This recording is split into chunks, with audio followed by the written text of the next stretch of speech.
हर संगठन के लोग ओपीएस में भी है, एनपीएस में भी है। तो क्योंकि पेंशन बहाली एक बहुत बड़ा मुद्दा चर्चा में आपने देखा है इस जो इलेक्शन में। ऐसा नहीं है कि पेंशन बहाली एकमात्र मुद्दा था जो सरकार को सत्ता में लाने के लिए काम किया है। बहुत सारे मल्टीपल मुद्दे हैं।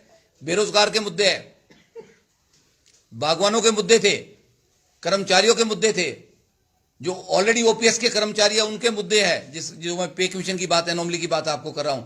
उसके बाद पेंशनर्स के मुद्दे हैं। सभी ने अपना कंट्रीब्यूशन जो है सरकार को दिया, तभी सरकार सत्ता में आई। तो इसके लिए हम किसी एक पहलू को ये बोले कि एक पहलू की वजह से जो है सरकार सत्ता में है, बाकी पहलू खत्म है, कि हमें केवल मात्र ओपीएस चाहिए, बाकी मुद्दे हमारे खत्म हो जाते हैं, या हमें एरियर नहीं चाहिए, या हमें जो है डीए की किस्त नहीं चाहिए, या 4-9-14 नहीं चाहिए।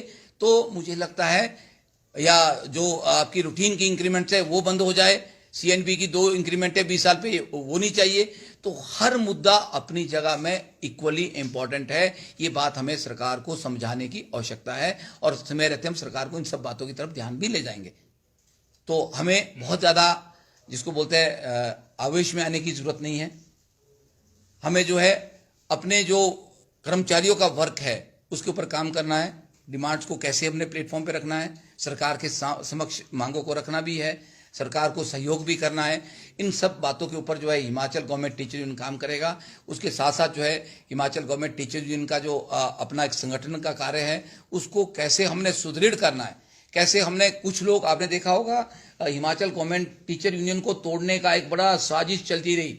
2019 में हमारा चुनाव हुआ, उस चुनाव में आपने देखा होगा कि किस तरह से जो है जो पॉलिटिकल पार्टीज है वो जो है हिमाचल गवर्नमेंट टीचर यूनियन को तोड़ने में ऐसी साजिश करती रही कि उन्होंने जगह जगह जो है फ्रैक्शन बनाने शुरू कर दिए, और एक मात्र उद्देश्य था कि वीरेंद्र चौहान को जो है प्रधान नहीं बनने देना 2019 में। और यहां भी यही कारण हुआ। जब लोगों को लगा कि वीरेंद्र चौहान को हराना नामुमकिन है, मुश्किल है, नहीं हराया जा सकता, तो उसके बाद क्या हुआ कि पॉलिटिकल पार्टी जो सत्ता में थी उस वक्त, उन्होंने क्या किया कि जो उनके अपने गुर्गे थे उन गुर्गों को बोला कि तुम अलग से चुनाव कर दो। एक हमीरपुर में 2019 में पैरेलल चुनाव हुआ, वो लोग चुनाव में शिमला नहीं आ सके।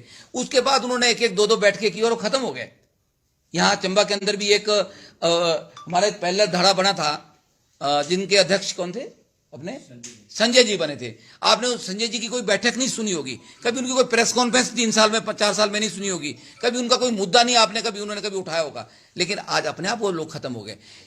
इस तरह से वो स्टेट लेवल पे एक नरेश महाजन जी बने थे, वो अपने आप, अब वही नरेश महाजन जी आज की डेट में जो है स्कूल क्या बोलते प्रधानाचार्य, मुख्याध्यापक, सवर के अध्यक्ष बन गए अपने आप में। वो छोड़ के भगौड़े हो गए। हम तो उनको पहले से भगौड़ा बोलते थे, हम पहले से उनको भगौड़ा बोलते रहे, लेकिन अब भगौड़े वो सच में ही भगौड़े हो गए, क्योंकि अब वो अपना टाइटल ही बदल रहे।